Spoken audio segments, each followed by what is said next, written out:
Assalamualaikum warahmatullahi wabarakatuh. Selamat pagi. Hari ini ketemu lagi dengan saya, Betty Andriani, calon guru penggerak angkatan 7 Kabupaten Cilacap. Pada pagi hari ini saya akan melakukan wawancara kepada Ibu Kepala Sekolah SD Negeri Karangkandri 04, Ibu Heni Iswati SPD, terkait tugas demonstrasi kontekstual pada modul 3.1 pengambilan keputusan berbasis nilai-nilai kebajikan sebagai pemimpin. Baik, Assalamualaikum warahmatullahi wabarakatuh, Bu. Waalaikumsalam warahmatullahi wabarakatuh. Gimana kabarnya, Bu? Alhamdulillah, kabar baik. Semoga Mbak Betty juga ya. Iya, alhamdulillah sama Bu sehat. Iya. Begini, Bu, saya mau mewawancara Ibu menanyakan tentang terkait tugas saya di modul 3.1, yaitu tentang pengambilan keputusan berbasis nilai-nilai kebajikan sebagai pemimpin. Gak apa-apa Ibu, ada waktunya mengganggu? Ya, insya Allah nggak apa-apa. Silahkan. Jadi begini Bu, selama ini bagaimana Ibu dapat mengidentifikasi kasus-kasus yang merupakan dilema etika atau rujukan moral di sekolah, Bu? Iya. Saya selaku kepala sekolah di sini untuk mengidentifikasi kasus itu saya lihat dari berbagai sudut pandang, baik sudut pandang sosial, moral maupun sudut pandang hukum. Kalau sudut pandang itu apakah kasus itu benar ataukah salah begitu, jadi nanti kita pilah-pilah untuk hal itu, Mbak. Berarti nanti ada kebijakan khusus dari Ibu ya, sebelum memutuskan sesuatu, sehingga nanti keputusannya tidak salah untuk mengambil keputusan itu dengan adanya identifikasi itu. Gitu. Untuk selanjutnya, bagaimana Ibu menjalankan pengambilan keputusan di sekolah, terutama untuk kasus di mana ada dua kepentingan yang sama, Bu, yang mengandung nilai, sama-sama mengandung nilai kebajikan kedua-duanya. Ya, itu nanti kita lihat kasusnya kayak apa, seperti apa. Nah, untuk mengambil keputusannya itu kita ambil yang paling benar. Oh, yang paling benar. Ya, yang paling benar, yang jadi di antara misalnya semuanya benar, tapi kan kita bisa memilih salah satu. Yang paling benar itu yang kita pilih sehingga tidak merugikan dari kedua belah pihak itu. Begitu. Jadi kita ambil yang paling benar. Berarti Ibu dalam mengambil keputusan itu diambil yang paling benar supaya tidak merugikan salah satu pihak yang terbaik, gitu. Ya, Bu. Terus Ibu ada langkah-langkahnya mboten nggih atau prosedurnya seperti apa yang biasanya Ibu lakukan dalam mengambil keputusan selama ini? Ya, mengambil keputusan itu misalnya kita menentukan masalahnya apa, gitu. Kita tentukan masalahnya apa, nanti kita tanyakan siapa orang terdekatnya dia, cari informasi, begitu, cari informasi terus sehingga untuk membuat solusi keputusan nanti supaya keputusan itu lebih baik menimbang lagi dari berbagai sudut pandang sebelum memutuskan suatu masalah. Begitu. Berarti langkah-langkahnya pertama Ibu dengan menentukan dulu masalah, ditentukan dulu, dikasih dulu masalahnya seperti apa, kemudian siapa saja yang terlibat, terus kita tanyakan orang-orang terdekatnya dia. Jadi kemudian kita diskusikan setelah kita identifikasi, kemudian kita diskusikan dengan warga sekolah, kemudian membuat beberapa solusi keputusan, menimbang lagi dari berbagai sudut pandang sebelum memutuskan mengambil solusi itu. Gitu. Jadi dengan melihat berbagai macam pertimbangan gitu, jadi identifikasi, menentukan dulu dia seperti apa, masalahnya apa, kemudian nanti dirapatkan bersama rekan-rekan. Kita cari beberapa informasi begitu. Baik Bu. Nah kemudian hal apa saja sih yang selama ini Ibu anggap efektif dalam mengambil sebuah keputusan pada kasus-kasus dilema etika Bu? Ya, itu kasus itu untuk mengambil keputusan, mencari keputusan yang terbaik seperti yang sudah saya utarakan tadi. Kemudian keduanya merupakan masalah yang sama-sama benar kan, sehingga dalam mengambil keputusan harus menguntungkan kedua belah pihak dan tidak tidak merugikan salah satunya begitu ya. Jadi mengambil keputusan itu keduanya harus merupakan masalah yang sama-sama benar, kemudian tidak merugikan lah di kedua belah pihak itu. Jadi jangan sampai merugikan salah satu pihak berarti gitu. Baik Bu. Terus tentunya kan ada tantangan gitu dalam mengambil sebuah keputusan pada kasus dilema etika. Tantangannya itu apa saja Bu menurut Ibu? Ya, tantangannya seperti yang sudah saya utarakan tadi, untuk mengidentifikasi suatu masalah yang sudah saya utarakan, menentukan masalah, ya, kemudian menanyakan berbagai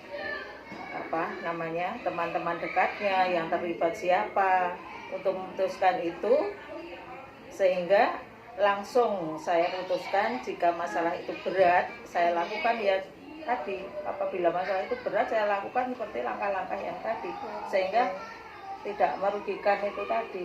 Dengan harapan tidak merugikan salah satu pihak. Jadi dengan cara tadi, tantangannya ya harus kita cari masalahnya, terus kita banyak mencari informasi. Jadi mencari banyak informasi, kemudian untuk menggali, sehingga kita dapat mempertimbangkan hal itu kan.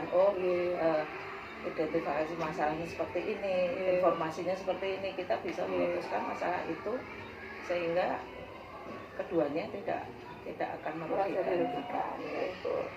Jadi selanjutnya apakah Ibu punya tata cara atau jadwal tertentu dalam menyelesaikan kasus dilema etika? Kemudian ketika menyelesaikannya itu apa Ibu langsung atau dengan membuat jadwal dulu, atau ada prosedurnya seperti apa yang selama ini Ibu jalankan?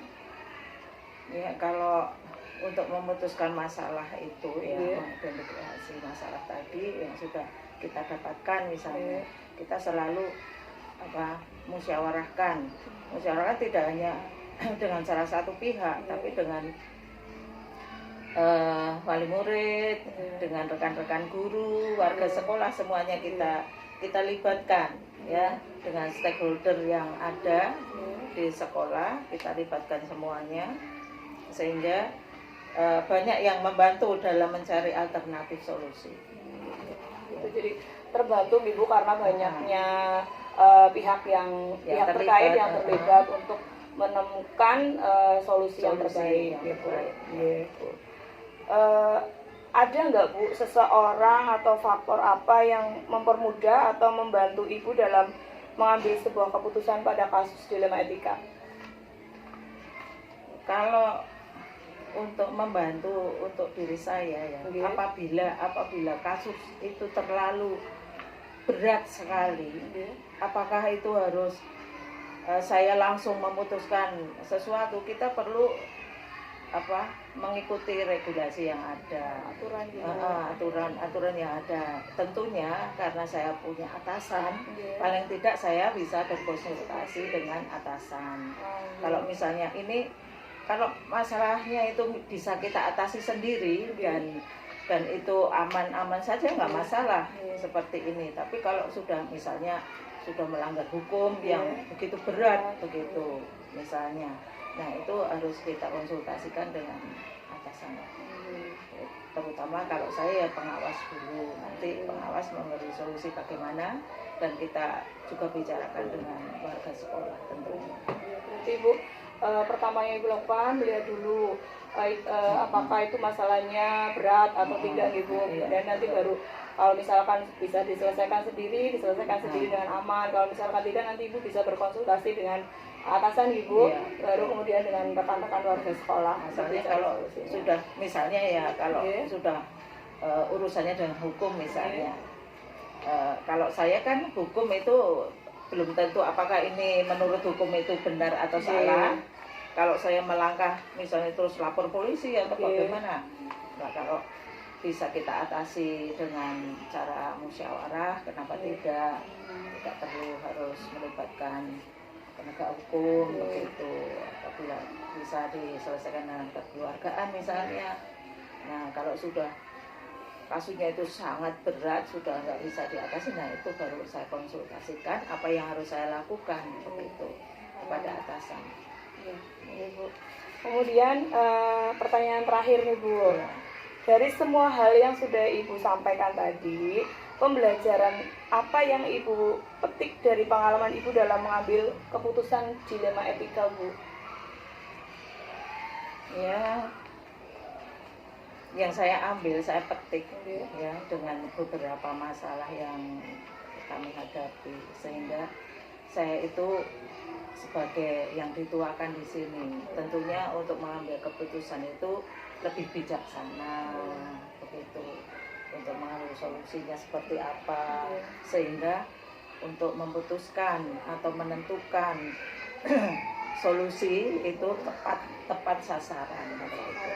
Berarti Ibu harus bisa bijak gitu, lebih bijak lagi sehingga nanti solusinya diharapkan bisa tepat sasaran gitu. Iya Bu, matur nuwun sekali Bu, sudah mengganggu waktunya Ibu ini di sela-sela kesibukannya Ibu yang begitu banyak ya Bu, banyak sekali kesibukan itu. Saya sudah diberikan waktu sedikit untuk bisa sharing, untuk bisa bertanya jawab sama Ibu. Terima kasih Bu. Seperti itu yang bisa saya lakukan, Pak. Oke, Bu. Assalamualaikum warahmatullahi wabarakatuh. Waalaikumsalam.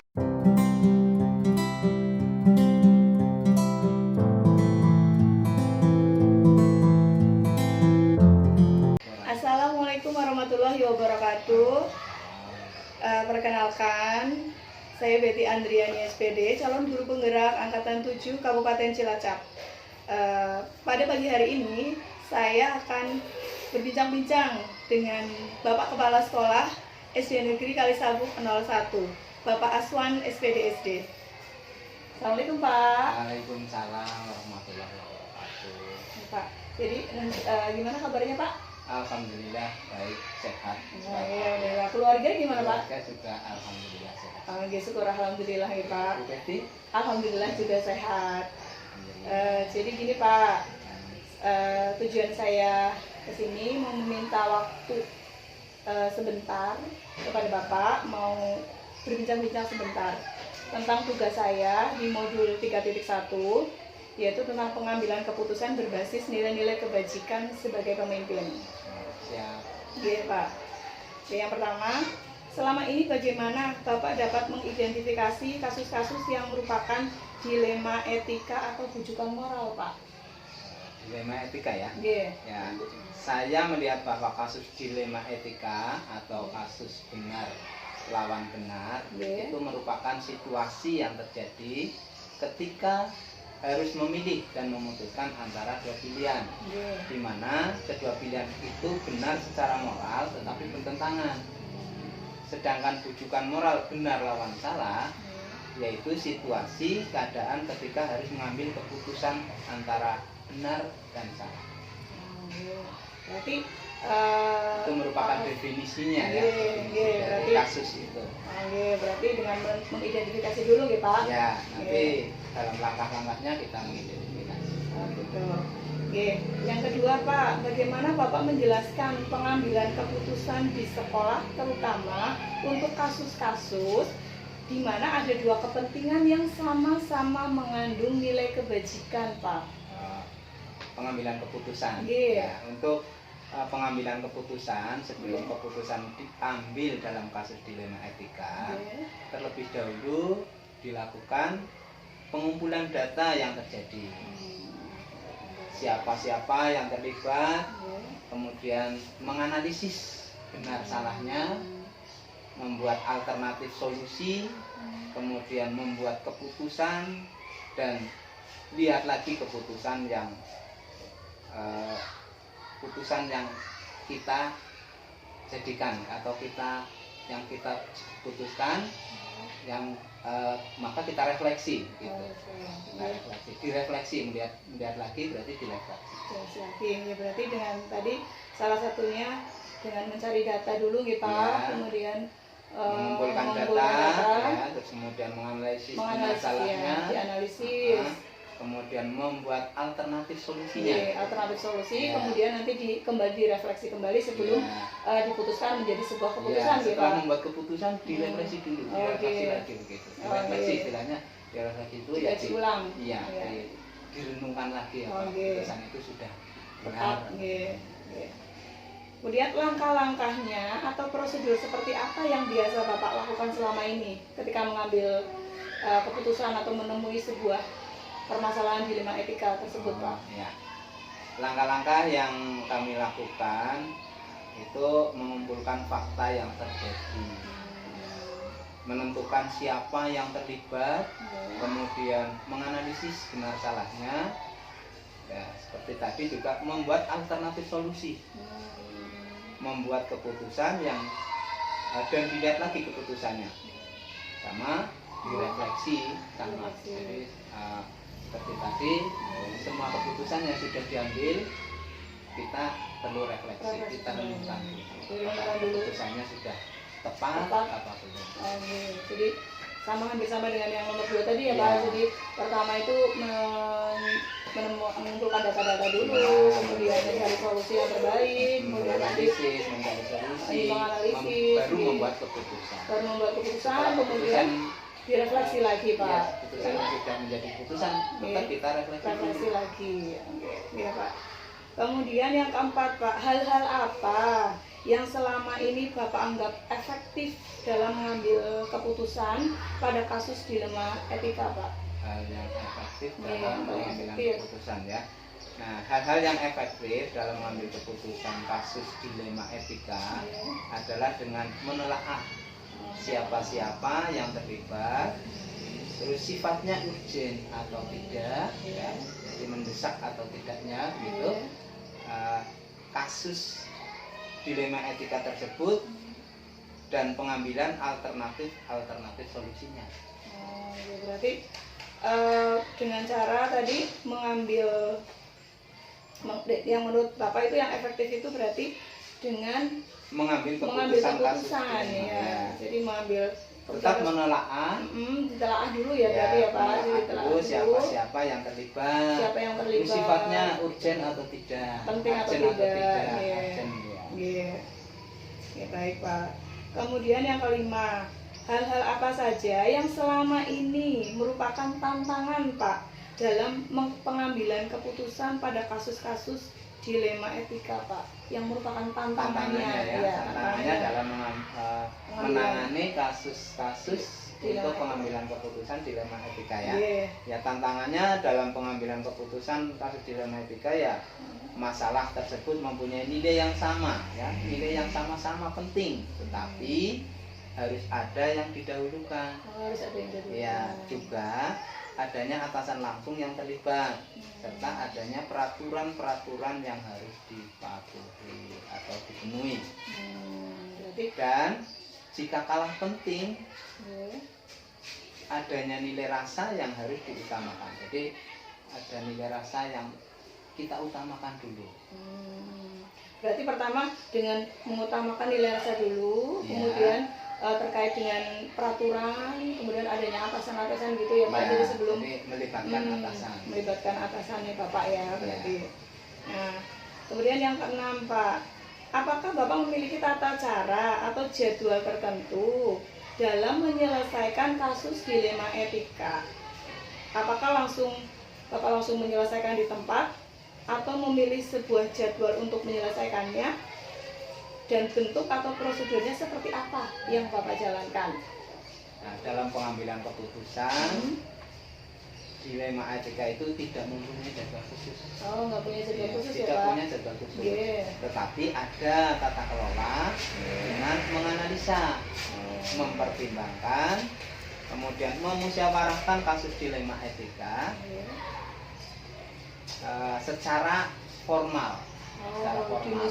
Dimusyawarahkan secara formal. Secara formal maupun non formal. Jadi gitu ya, Pak. intinya ya dimusyawarahkan secara formal atau non formal, dipertimbangkan juga. Berarti tadi Pak Aswan itu tidak mempunyai jadwal khusus nih, Pak. Ya. Tapi dimusyawarahkan secara Tapi punya tata kelolanya, punya tata yaitu kelolanya. mempertimbangkan, kemudian memusyawarahkan baik secara formal maupun non Non formal. formal, ya Pak. Kemudian yang ketujuh Pak, adakah seseorang atau faktor-faktor yang mempermudah atau membantu Bapak dalam pengambilan keputusan pada kasus-kasus dilema etika Pak? Ada orang lain gitu misalnya Faktor ya, membantu. faktor Iya. yang faktor pendukung berarti. Iya. Ya. Jadi seseorang atau faktor yang mempermudah pengambilan keputusan pada kasus dilema etika adalah orang-orang yang terlibat. Itu merupakan orang yang profesional. Jadi orang-orang yang terlibat ya, Iya, Pak, yang profesional, yang menghargai dan menerima keputusan atasan secara langsung. Jadi orang-orang profesional yang terlibat langsung, Iya, yang sekaligus menghargai. Iya, yang kalau sudah menjadi keputusan, ya harus dihargai, dilaksanakan keputusan. Keputusannya harus dilaksanakan. Kemudian Pak, yang terakhir nih Pak, dari semua hal yang disampaikan, pembelajaran apa yang dapat Bapak petik dari pengalaman Bapak dalam mengambil keputusan dilema etika Pak? Pembelajaran yang dipetik ya, yang didapat. Yang pembelajaran yang bisa kami ambil dari pengambilan keputusan pada kasus dilema etika adalah sebelum mengambil keputusan harus banyak-banyak menganalisa kasus yang ada. Berarti Sebelumnya itu menganalisa dulu, menganalisa kasus yang ada.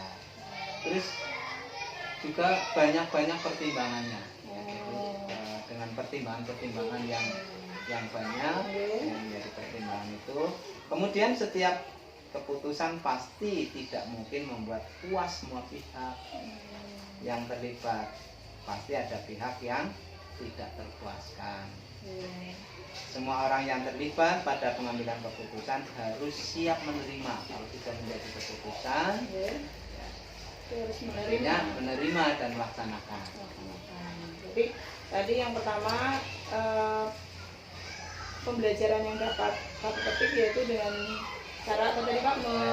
Sebelum mengambil Sebelumnya keputusan, banyak pertimbangan, banyak menganalisa kasus, menganalisis kasusnya, banyak pertimbangannya, kemudian juga harus konsekuen gitu Pak. Jadi ketika sudah menjadi sebuah keputusan bersama, jadi harus dilaksanakan bersama dengan penuh tanggung jawab. Seperti itu nggih Pak. Nggih. Terima kasih Pak Kaswan sudah meluangkan sedikit waktunya di tengah kesibukan Bapak sebagai kepala sekolah, sehingga saya dapat berbincang-bincang pada pagi hari ini dengan jenengan. Ya, sama-sama. Itu kemampuan kami menjawab. Mudah-mudahan memuaskan jawabannya. Iya Pak, terima kasih. Kalau memang tidak sesuai dengan apa yang Ibu tanyakan, ya mohon untuk bisa diterima. Iya Pak, Terima kasih Pak. Sama-sama. Assalamualaikum warahmatullahi wabarakatuh.